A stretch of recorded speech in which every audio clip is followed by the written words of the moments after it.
Things are not going too well for the Prime Minister Rishi Sunak as another Tory MP from the right wing of the party is resigning. Yes. Also, I love how the Tory party has the right wing of the party. I don't think the Tory party should have a left wing, but they do.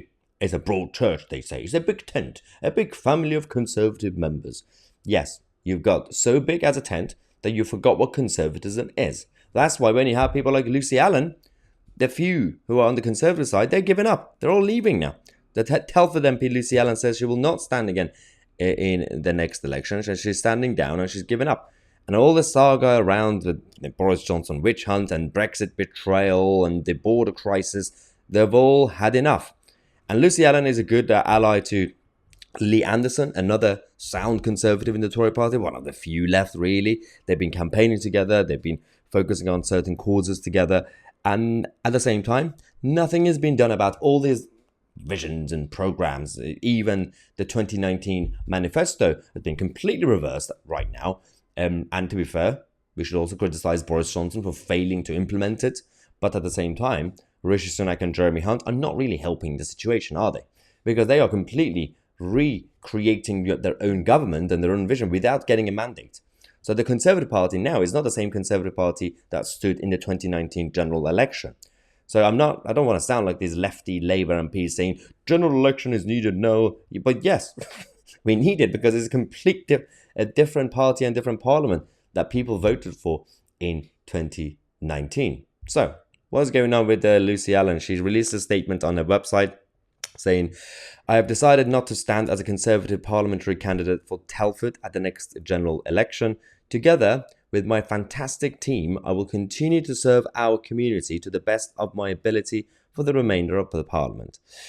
It's been an immense privilege to serve such an incredible town, particularly during a period when, against the odds, and despite many local and national challenges, Telford has flourished. I am honoured that so many of my constituents have trusted me to help them with some of the most sensitive and painful events in their lives. I will, of course, continue to support every resident until a successor is elected.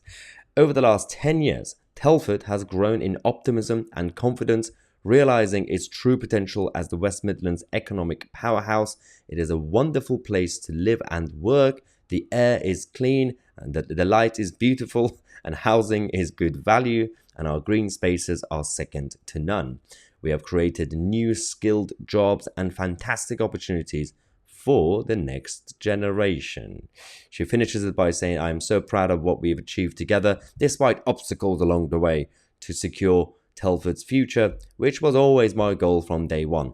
I am incredibly grateful to have had the opportunity to play a small part in Telford's extraordinary and inspirational story. It's the best thing I've ever done. To all of you who have worked with me, believed in me, and supported me along the way over the last 10 years, it's you who have made it all possible, and I am truly thankful. I look forward to seeing Telford continue to go from strength to strength, and I wish every resident all the very best for the future. It's been a genuine pleasure to serve. Thank you for your kindness, blah, blah, blah. Goodbye. All right, so the problem we have. So there are some in the Conservative Party who believe that they have to stay and fight, right?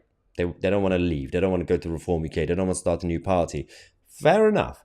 But the problem we have with those people is that they believe if the Tories stand the next election, Rishi Sunak, and lose, then they could just change the leadership and start from scratch and make it Conservative and wait for the next election, the one, after the upcoming one, and win again.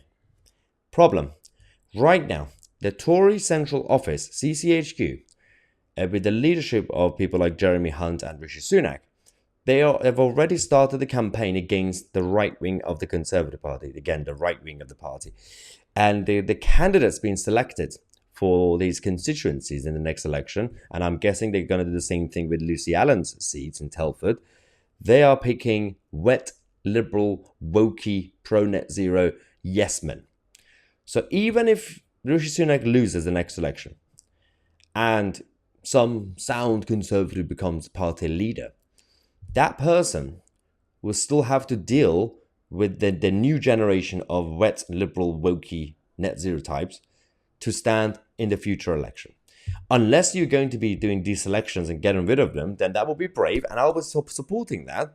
But that's unlikely. So the Tories, if they lose this election, they're going to be losing the next election as well. So they're going to have to be more patient if they want to recreate their party and bring back conservatism. Even if they manage to do it, it will not be enough in timing-wise for the next election. So that's the reality of the situation. Lucy Allan believes, she said, yeah, it didn't have to be that way, but today's Conservative Party is just not interested in seats like Telford anymore, and it is not Conservative anymore, and we are giving up the Red Wall and all the other areas. I agree with Lucy Allan, but what is the plan, Lucy? What is the plan? All the right-wingers in the Conservative Party, the few of them left, what are you going to be doing? Are you going to be defecting the reform? Are you going to be starting a new party? Or are you going to quit, but then still fight inside the Tory party? Because that might not work either. Let me know, maybe you guys have a better solution for these guys. I'm Mahyar Tousi, and we are the media.